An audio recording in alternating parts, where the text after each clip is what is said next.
জুবিনদা সাম্প্রদায়িক আসিল না। আসসালামু আলাইকুম ভাই, আপনার যে দেখছি পুরা দেশের লগে তাল মিলাইয়া আমি নিজেও করছি যে আমরা জুবিন স্যার যে মারা গেছেন তার শ্রদ্ধাঞ্জলি। তো আপনারে এমনি জিজ্ঞাসা আমি আপনি কত বছর থেকে জুবিন স্যারের মানে গান শুনছেন বা আপনি তাকে শুনছেন? গান তো আমি ইয়ারি দেখি নিয়ে আইব কোন ইয়ালি আসলো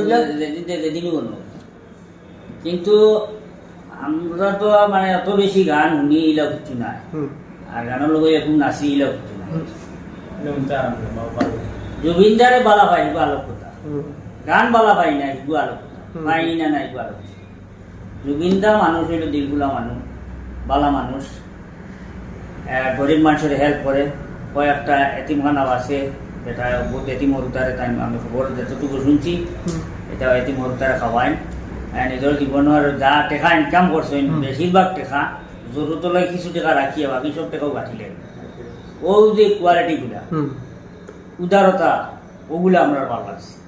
মানে ভালো হওয়ার মূল কারণ তার গান নাই, তার বড় মন হওয়া, তার আদর্শ, তার চলাফেরা, তার চরিত্র, তাই যে কোয়ালিটি মানুষ আসলা উভয় সম্প্রদায়ের মানুষের রেসপেক্ট করতা, ও তার লাগে সমাজের চিন্তা করতা। হ্যাঁ, দুর্বল মানুষের পাশে দাঁড়াইতা, গরিব মানুষের পাশে দাঁড়াইতা, অসহায় মানুষের পাশে দাঁড়াইতা, ওটার লাগে তানে আমরা ভালো বুঝাইছি। এজন সিঙ্গার হিসাবে তানে ভালো পাই লাগছে। আমার প্রশ্নটা করা গেল তুই আমি কইতাম আসলো তো সিঙ্গার বেশক বেহতর সিঙ্গার ইজানো লাগে আমরা ভালো পাই তানে যে আমরা আসামর নাম রে পুরা ভারতবর্ষ তাই পৌঁছেছি, তার গানের মাধ্যমে হোক আর তার মৃত্যু আর ঘরেও পুরা বিশ্বে দেখছে যে আসাম আসে তার কথা বলা হয়। নেক্সট ভাই প্রশ্ন হইল গিয়া আপনি তো গুয়াহাটি যাবা আবার করছেন ইনশাল্লাহ, তো কোনোদিন তেমন লাগে ফেস টু ফেস দেখা হয়েছিল নি? আপনার তো ইউটিউবার বড় হিসাবে না প্রোগ্রাম ফোগ্রামও দেখছো না, মানুষে একবার সুইটা করে ভাগ করতাম না। এ মানুষের সুইটা করে ভাগ সুইটা বাড়তেন না, তুমি ওখানে মিস্ত্রি গিয়ে তোমার সুই হ্যাঁ এই ঠিক আছে, ইচ্ছা থাকতো হঠাৎ দেখো ইস্যু দেখো কেউ হয়েছে না না। ঠিক আছে, ধন্যবাদ ভিউয়ার্স। তো আমি মানে একটা জিনিস বুঝতাম পাইছি, জুবিন স্যার মারা থাকে ফোনের ইন্টন পর্যন্ত লাগিয়ে রাখা জুবিন স্যারের গান দিত মাত্র সে গিয়ে একটা জিনিস আমি উপলব্ধি করতে পারছি যে সমাজও ভালো কাম যদি তুমি করিয়া যাও তাইলে তুমি মরলেও তুমি জিন্দা থাকবা, অমর থাকবা। আচ্ছা, আর একটা কথা বলি, জুবিনদা সাম্প্রদায়িক আসিল না, যার কারণে সব সম্প্রদায়ের মানুষে ভালো হয়েছে।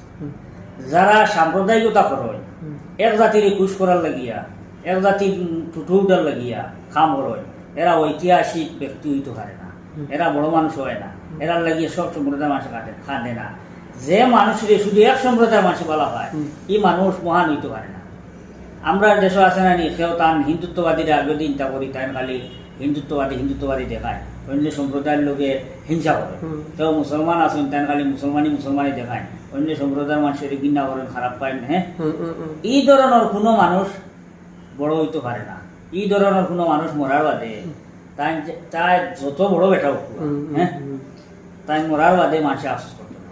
আফসোস ও মানুষের ক্ষেত্রে করে যে মানুষ অসাম্প্রদায়িক থাকে, যেমন এপিজে আব্দুল কালাম পুরা ভারতবর্ষের মানুষের নাম বসাই রেখে লাগিয়া কোনো মানুষের দিন ধরে দেখছি না।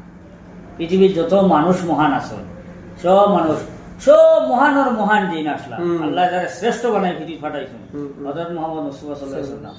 তাই উভয় সম্প্রদায়ের সব জাতি ধর্ম সব মানুষের মায়া করতা, একদম ছোট থাকি ছোটা, খালা থাকি খালা, ছোট থাকি ছোট, খালা থাকি খালো, একবারে তার অবস্থান যেসাখানো থাকো প্রত্যেক মানুষের মর্যাদা দিতা, সম্মান করতা, কোন ধর্মরই কথা দেখতা না, মানুষ হিসাবে সবরে মহব্বত করতা। যার কারণে আল্লাহ পৃথিবীর শ্রেষ্ঠ মানব হিসাবে তানে বানাই রাখছে। তান উর্দে না পৃথিবীর কেউ যাইতে পারবো না পৃথিবীর কেউ জন্ম লইব। এর কারণটা হইল কি জানেন, তার মধ্যে গুণ আছিল কথা যে মানুষের জাতির সৃষ্টিরে তাই খুব বেশি মহব্বত করতা, আর প্রত্যেক মানুষরে পথ দেখাইতা, ভালো পথ দেখাইতা।